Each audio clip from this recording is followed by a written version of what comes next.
Trade Genius.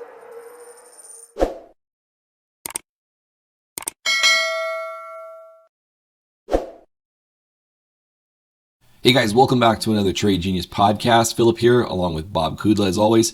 And today's episode is kind of an important one because we've got some significant issues that are potentially catastrophic to the supply chain. If you thought COVID was bad, these could make that look like a walk in the park.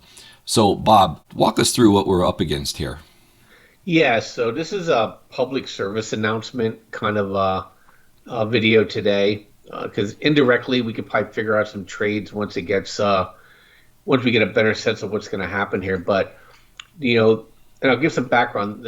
The answer to Phil's question is that we have a looming diesel shortage coming, and it's just not in the United States; it's worldwide. Europe's already running out of diesel fuel, and so this is once again a crisis of our own making because of the policies of the Biden administration and the ESG people and the banks not funding and scaring off the fossil fuel industry from maintaining a level of refinery capacity around the United States for the U.S. consumer. And now we got ourselves in a situation where they don't have enough diesel fuel, and they would have to convert from making other kind of distillates to go back to diesel.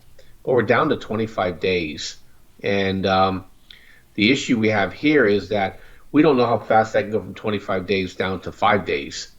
And my concern is that the truckers are already the independent truckers are already upside down on their loads, and with prices going higher, and if they get allocation, it's going to push more truck drivers away, and we may have not only a diesel shortage, but we may have a truck shortage because it's just not worth it for these folks to haul, cargo via truck.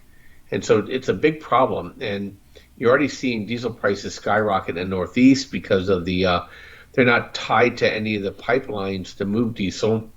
And they have to get their diesel from foreign sources, believe it or not. Crazy, I know. It's the Jones Act. Again, another unintended consequence from political policymakers, and basically, getting in the middle of economic activities, to protect a certain species of voters. So it's a big deal, but that's not the only problem that's facing us right now. We have basically the truckers aren't making any money, the diesel fuel costs are too much, and now they may start rationing diesel fuel.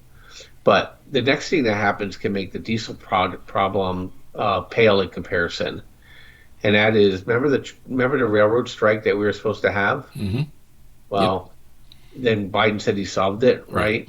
Yeah, he didn't solve it. They kicked the can on the other side of the election. The railroad unions are now rejecting the offers made by the railroad management, and now we have a situation where we may get a railroad strike on top of a truck, catastrophe because of diesel, and also the prices paid for, driving trucks. So then everything comes to a standstill. And so I don't think you can understate the importance of a functioning, truck and train infrastructure in the United States. We're very fragile, Phil.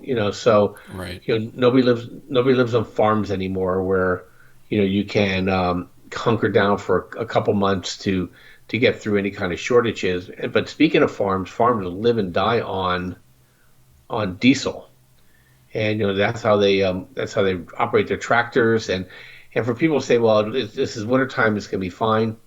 The United States, we start harvesting wheat, winter wheat in January, February, and March.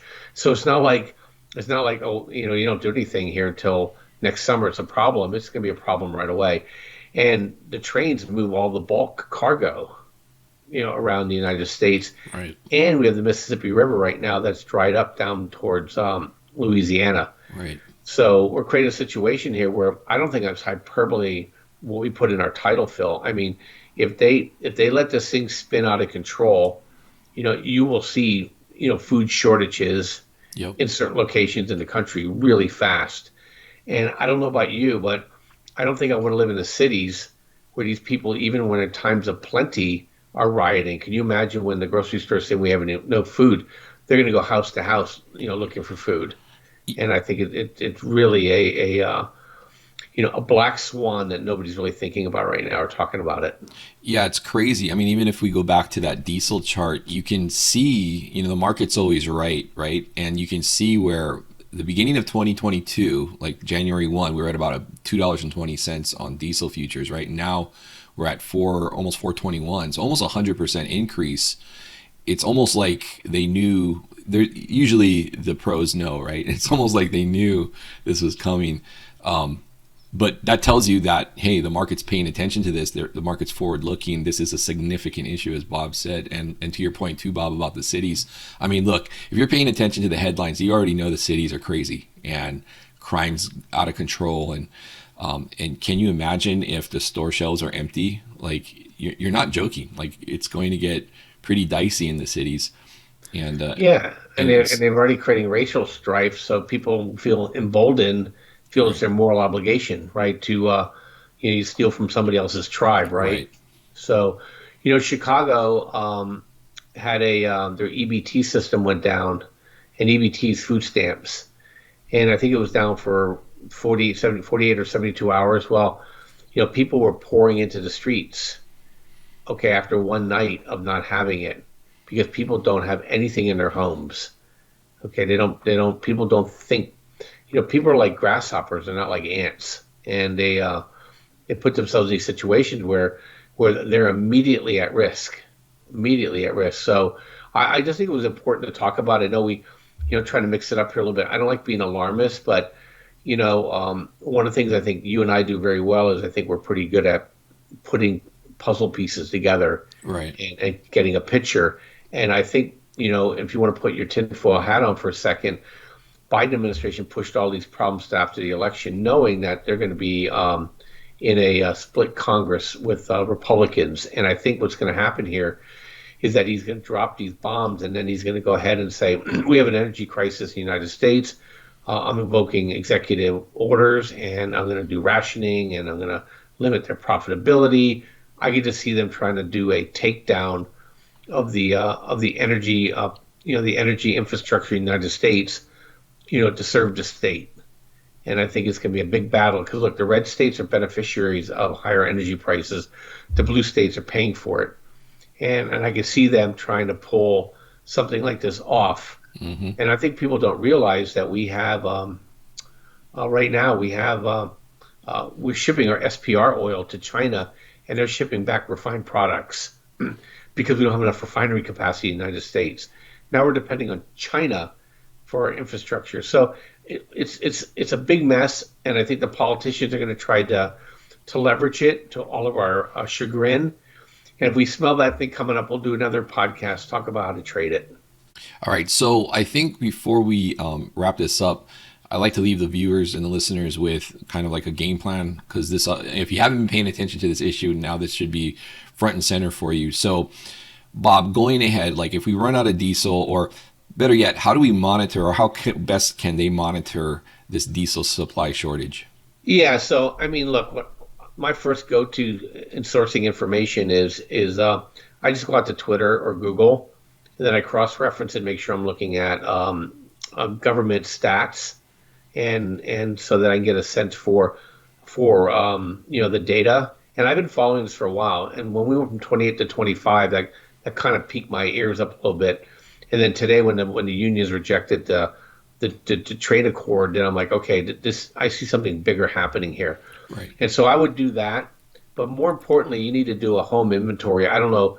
I live in earthquake country, and so you always want to make sure that you have enough food on hand in your home, and you want to make sure medicines are a big one, Yep. because you should all flip to 90-day supplies on your meds. Hmm. Okay, I would demand it of your caregivers and say, look, I want 90 days Hmm. supply at all times, so that you don't have to be in a situation where you're at risk. One thing that my wife does, I don't, but I probably should, is you need to when you don't you should get your gas tank down to empty. 'Cause you just never know when they may just call us up one day and say, "Hey, we're down to 10 days supply. We're starting rationing." Right. Because the rationing for diesel is going to mean they're going to stop producing gasoline and they're going to shift it over to diesel to make diesel. So, so that they can ration our driving too. So you want to, and I don't know if you guys remember this, but I remember a time when we had even odds to go to the gas station. Okay, and so you're going to get that kind of stuff. I'd rather not be in a situation where I need that gas for that day. So I would definitely do that. Definitely on food. If you're in a situation where you get a freezer, they're dirt cheap out there. You can get them anywhere. Get a freezer so you can keep a month's worth of frozen food there, and then obviously your packaged goods. But also too, you want to have a stove outside, so natural gas. But you want to have a backup. I have backup charcoal, backup propane. Great idea. And even though I have a natural gas grill, so I could keep cooking if other issues come up. So those are the kind of things that I'm always thinking about, and just make sure the things if you need stuff for your business, and your supply chain is normalized. With those, I would probably try to buy ahead, and get inventory in stock so you can not get caught off by this. Yeah, those are great ideas, great points. I might throw in too, you might want to have a go bag always ready to go just in case for anything, it could be an earthquake or whatever, but just having a go bag ready to go on a short notice is takes a lot of stress out of the situation. You can just grab that in your wallet and get the heck out. So anyway, Bob, thanks for this topic because I think this was flying under the radar. I know the train strike was kind of in the news a little while ago, and it seemed like the media would tell you that it's taken care of. You're showing us obviously that it's now back being a big issue. So that one too. And we'll stay on top of it for you guys. And when we know there's a strike deadline, we'll definitely come back and let you guys know because that's probably the biggest one because that is the lifeblood, the arteries of this country and its commerce. And if those things stop, boy, we are going to see some empty shelves for sure. So again, thanks, Bob, for bringing this to our attention. I really, really appreciate you doing that. Yeah, and if you guys have topics you want us to bring up, we definitely will. Tomorrow is Bitcoin Friday, or Crypto Friday. So anything of interest there. And then on Saturday, I'm going to do a sector review of the small cap energy companies because with energy prices where they are, you're going to see a lot of mergers and acquisitions in this space. And it's the cheapest way for companies to grow revenue and profit is by absorbing their smaller brethren. So I'm going to go through some charts of some companies that I think you should probably think about owning. And it should be two really good episodes, one for tomorrow, one for Saturday.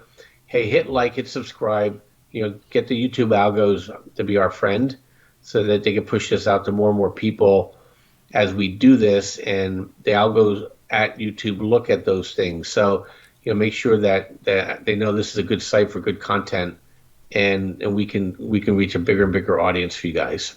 Absolutely. And like Bob said, post any crypto related things you'd like us to cover tomorrow in the comment sections. I'll check them out this evening and incorporate them into tomorrow's video. Yeah, so thank you so much for watching. Thanks, Bob, for your time in this topic. Really, really important and appreciate you bringing it to our attention. All right, guys, have a great evening. Take care.